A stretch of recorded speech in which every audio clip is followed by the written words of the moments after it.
আল্লাহর ঘরে লাল বাতি জ্বালিয়ে আল্লাহর বান্দাদেরকে সলাৎ থেকে বিরত রাখার মতো অপরাধ আর কিছু হতে পারে না। মসজিদে প্রবেশ করে 2 রাকাত সলাৎ আদায় করতে হয়, বসা যায় না।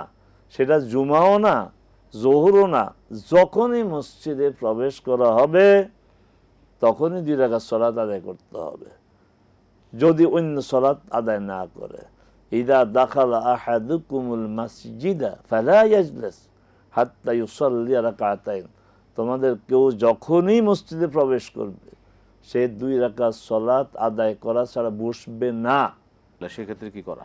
প্রথম কথা হচ্ছে লাল বাতিগুলো সব আপনার উপড়ে ফেলে দিতে হবে।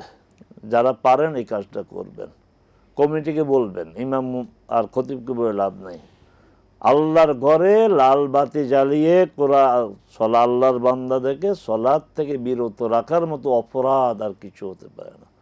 ওমান আযলামু মিম্মান মানা মাসাজিদাল্লাহ ইউযকারা ফিহা, আল্লাহর ঘরে আল্লাহর বান্দাদেরকে নামাজ থেকে বিরত রাখা, এটা মানে এর চেয়ে বড় জুলুম আর নাই। এর চেয়ে বড় জুলুম আর হতে পারে না। লাল বাতিগুলো আপনার মসজিদ কমিটির লোকদেরকে অনুরোধ করবে লাল বাতিগুলি আর জ্বালাবেন না, সলাৎ আদায় করতে থাকবে। শুধু ফরজ সলাতের সময় অন্য কোনো সলাৎ আদায় করা যাবে না। এবার আসেন, মসজিদে প্রবেশ করে 2 রাকাত সলাৎ আদায় করতে হয়, বসা যায় না। সেটা জুমাও না, জোহরও না। যখনই মসজিদে প্রবেশ করা হবে তখনই 2 রাকাত সলাৎ আদায় করতে হবে, যদি অন্য সলাৎ আদায় না করে। ইদা দাখালা আহাদুকুমুল মাসজিদা ফালা ইয়াজলিস হাত্তা ইউসাল্লি রাকাতাইন, তোমাদের কেউ যখনই মসজিদে প্রবেশ করবে সে 2 রাকাত সলাৎ আদায় করা ছাড়া বসবে না। এটা হচ্ছে রাসূল সাল্লাল্লাহু আলাইহি ওয়াসাল্লামের ঘোষণা, সিদ্ধান্ত। হ্যাঁ, খুতবা চলাকালে সলাৎ আদায় করা যাবে না, কথা সত্য, কিন্তু সেখানেও ব্যাখ্যা সাপেক্ষ।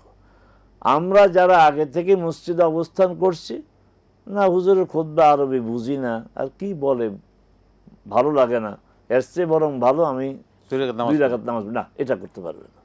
কিন্তু যিনি প্রবেশ করবেন মসজিদে তিনি 2 রাকাত সলাৎ আদায় করেই তিনি বসবেন এবং খুতবা শুনবেন। দুইটাই হবে, খুতবাও শুনবে, 2 রাকাত সলাৎও আদায় করবে। একটা অর্থের জন্য তো প্রতিবন্ধক না। 2 রাকাত আপনি তো খুতবা দিবেন 15, 20, 30 মিনিট, তা আমি 2 রাকাত সলাৎ আদায় করে 3-4 মিনিট লাগবে।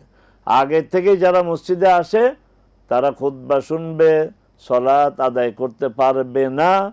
যিনি প্রবেশ করবেন তিনি 2 রাকাত, এবং রাসূল সাল্লাল্লাহু আলাইহি ওয়াসাল্লাম বলেছেন সংক্ষেপে পড়ার জন্য, এত লম্বা না, সংক্ষেপে 2 রাকাত সলাৎ আদায় করে তিনি বসবেন এবং খুতবা শুনবেন। আর লাল বাতি জ্বালানো হারাম, সুস্পষ্ট হারাম। আল্লাহর ঘরে লাল বাতি জ্বলবে না।